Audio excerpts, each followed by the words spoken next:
and women too. But we were doing a show on affairs, and for some crazy reason, this guy had agreed to come on with his mistress and his wife. And we were live television, and I remember, I'll never forget this one. This is another life-changing moment for me. Live television, and on the television, the man says to his wife that his mistress was pregnant. Oh. It broke my heart. It broke my heart, because in that moment, I looked at her. I could start crying right now, but I won't. I looked at her face, and I could feel her sadness and grief and humiliation. And I said to myself in that moment, this will never happen to me again. I will get out of the business before I do this to anybody again. And I went to my producers. And I said to the producers, we are gonna have to find the higher ground. We're gonna have to find a way to still remain competitive and not do the KKK and not do people who are blasting each other's lives out on television in such a way that it causes them pain. I've got to figure out a way to shift the paradigm to how can we serve, how can we use this show to serve people, to live their best lives, to entertain them while also informing them on the path to being their best selves. That's what we're going to do. That's going to be our mission. And I'm telling you, not only did the show change, but my entire life changed. So the key to living your best life is, no matter what you do, whatever your job title is, or your so-called career path, or what your chosen field is, if you are able to shift the paradigm, whether you're an artist or a pharmacist or a teacher or a lawyer or a construction worker, how do you shift the paradigm to how do I use myself, my personality, and my soul aligned together in service to something that's bigger than me? How do I do that? That will change your life. It will change your life. How do I use myself? The hardest job on earth is being a mother, but when you look at that job, the hardest job on earth being a mother and also being a good father, when you look at those jobs as, how do I use myself, everything I know, everything I've learned, in service to my family in a way that I understand that it's a higher calling? Because one of the things that used to make me so upset, after every show I would sit and talk to the audience, mostly women and some men who got dragged in, but I can tell you, if you're a man who came to the Oprah show, 98% women, it was gonna pay off later. Like today. Twice you were there? And how long was the payoff? About,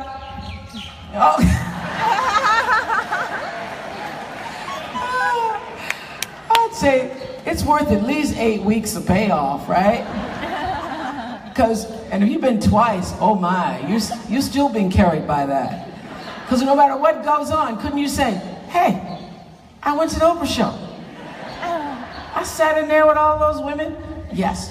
So, every day we have people coming from all over the world to the Oprah show.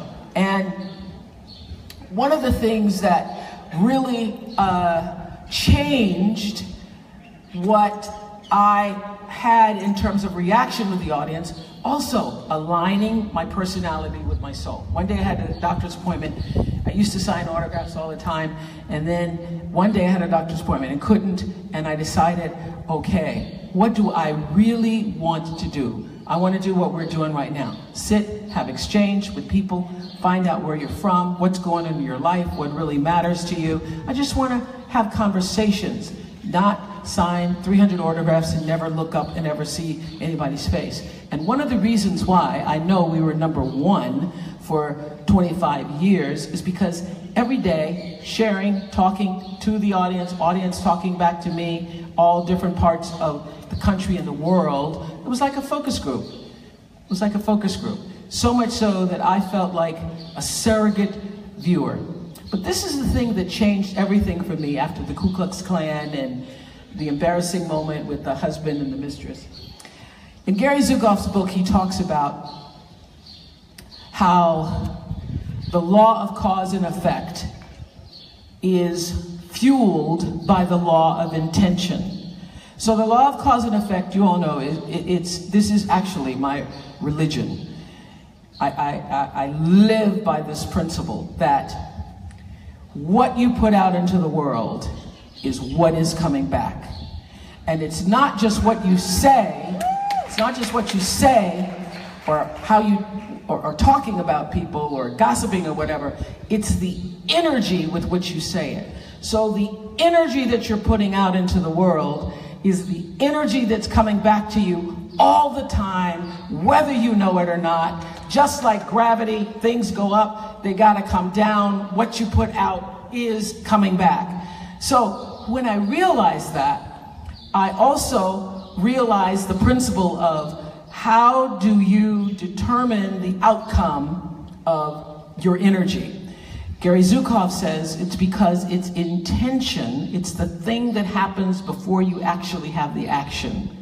That there is an intention behind every action, and that intention is the thing that determines what the outcome is going to be. So I learned this the hard way, because I used to be one of those people who, no matter what, I was trying to please everybody. Any need to pleasers in here? And you admit it in open daylight. That's so nice. That's good. I used to have the disease to please so badly, especially, you know, when anybody here who becomes the person in your family that makes it, and you come from a family that hasn't had a lot of successes, you become the First National Bank. Anybody experience that? Everybody thinks you are the bank. They get confused between your house and the bank, your phone number and the bank's. So I used to have this whole issue of saying no. Hard to say no when your salary's in the paper. They go, I know you got it. I need a new house.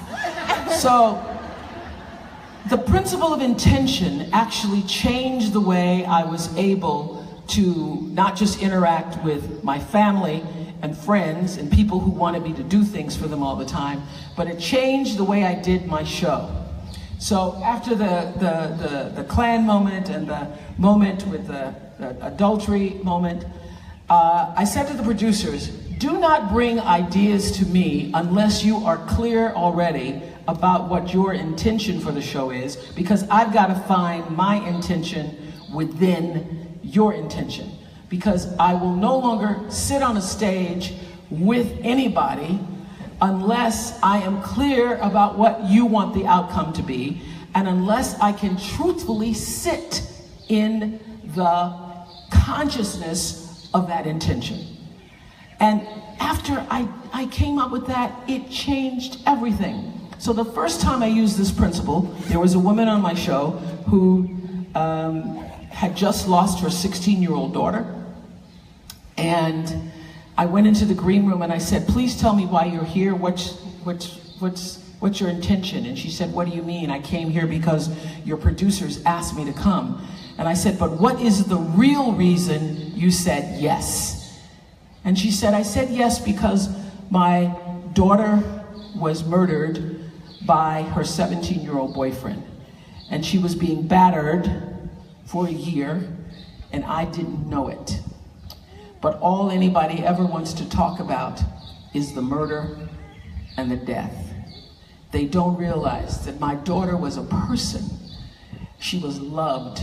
She was loved by me. She was loved by her father. She was loved by her siblings. And yes, we missed all the signs, but I want people to know that she was loved and that her life mattered to us, and it wasn't just about the murder and the death. And I said, I can make sure that happens. So let me tell you what my intention is. My intention is that everybody can see themselves through the life of your daughter. So that every question that I ask you that sounds like I'm invading your private moments or being a voyeur in your daughter's life, I'm asking those questions so that people can see themselves, young girls, 14, 15, 16, can see themselves in your daughter's life and perhaps not make the same mistake, so your daughter's life would not have been in vain. That's my intention. And that was the first show that I actually won an Emmy for.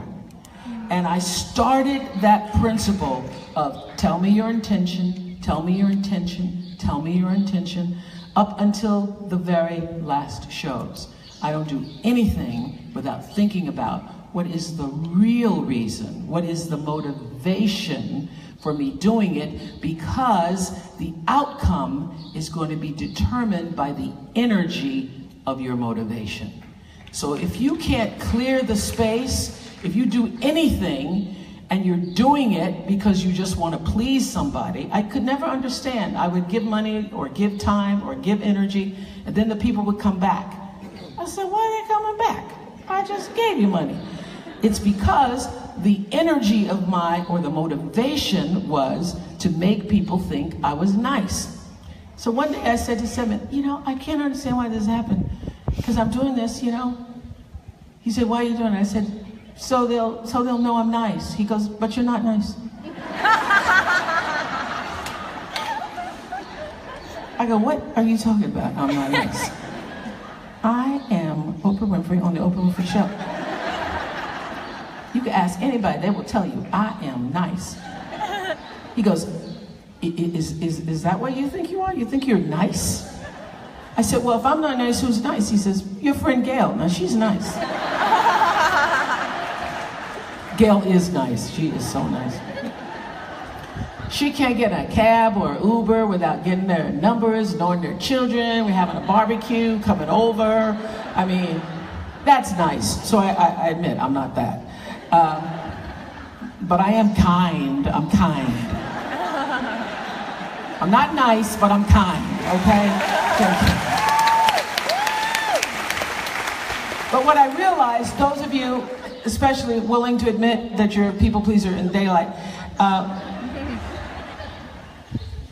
if you look at your intention, the reason why you're doing it, that's the message that you're sending to people. The motivation for why you're doing it. You want to do something because you want somebody to think, oh, call on me no matter what. I'll pick up your kids for the 19th time.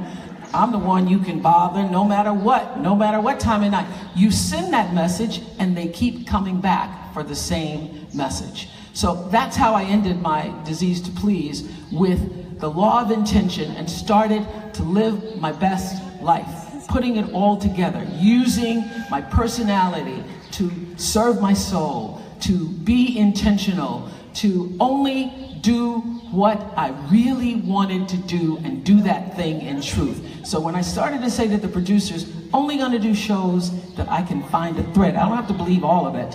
Just let me find a thread of truth so that I can honestly sit in the seat of my own truth and soul while I'm talking to millions of people around the world. Now this is what also changed. This is gonna help you all so much to live your best life.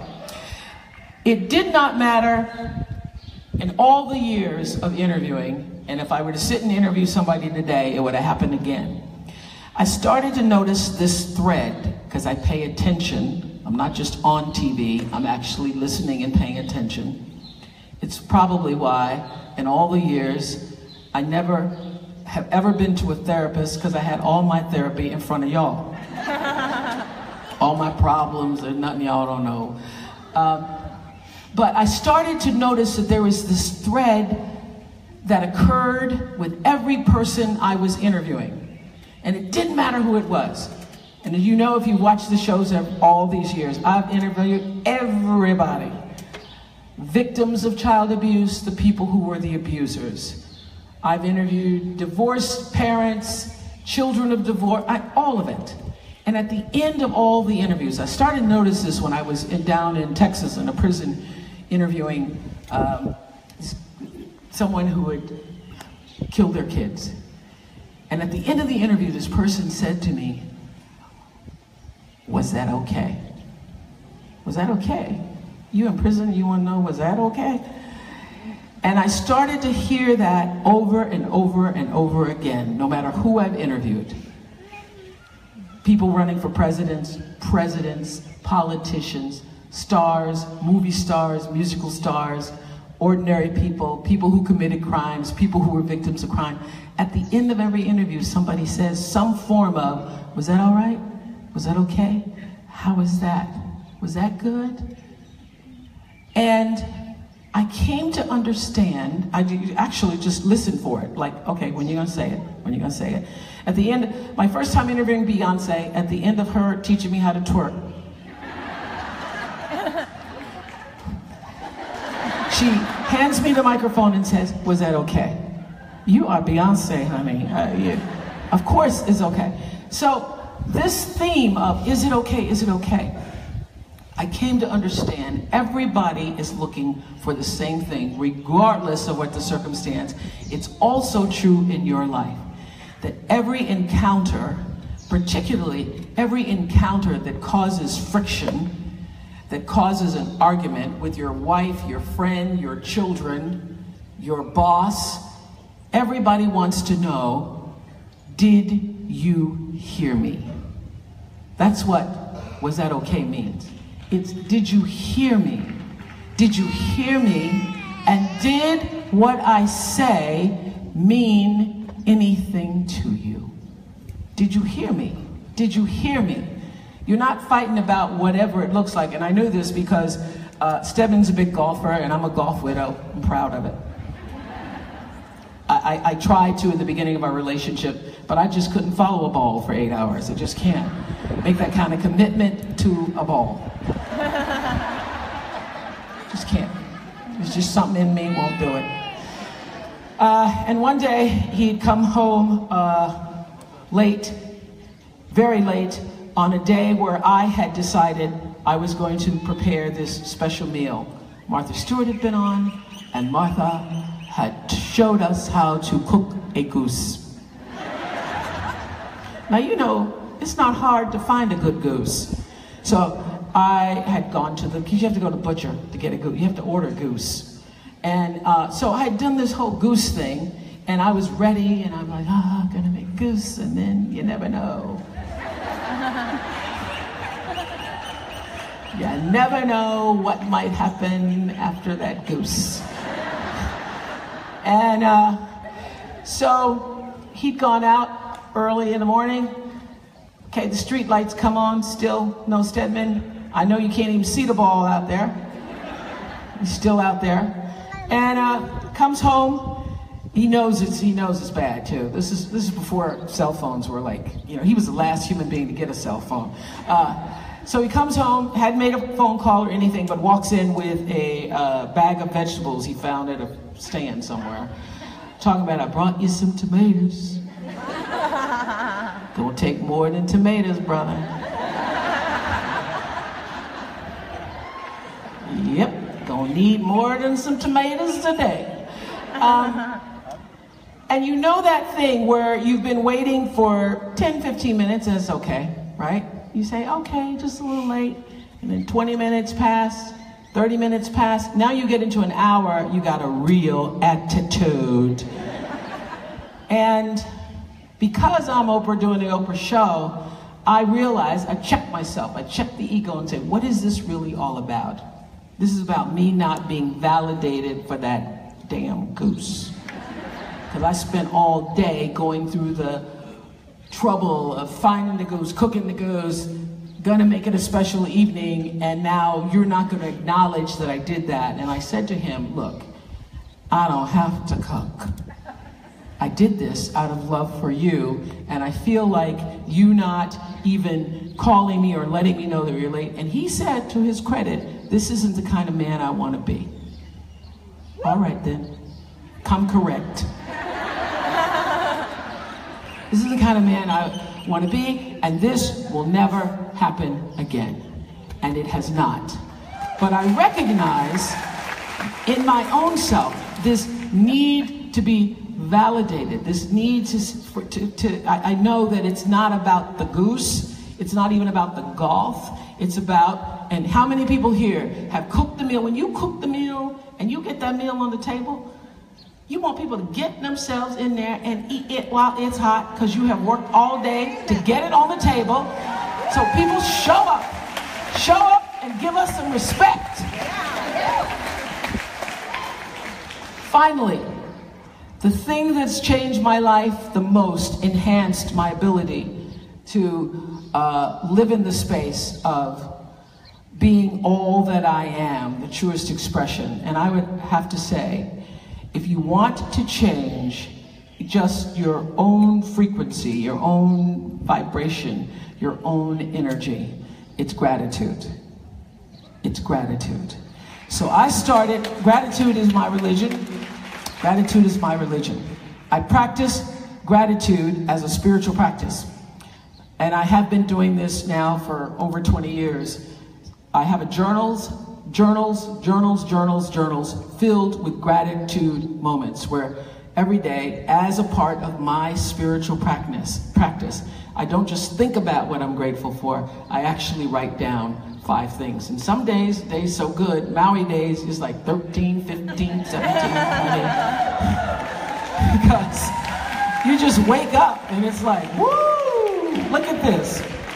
So the practice of gratitude immediately changes your vibration. And no matter what's going on in your life, no matter how hard it is, no matter how sorrowful it is, if you can bring yourself back to the centered space that is the you with a capital Y, and find something just to breathe into with gratitude. Meister Eckhart says, if the only prayer you ever say in your life is thank you, that will be enough.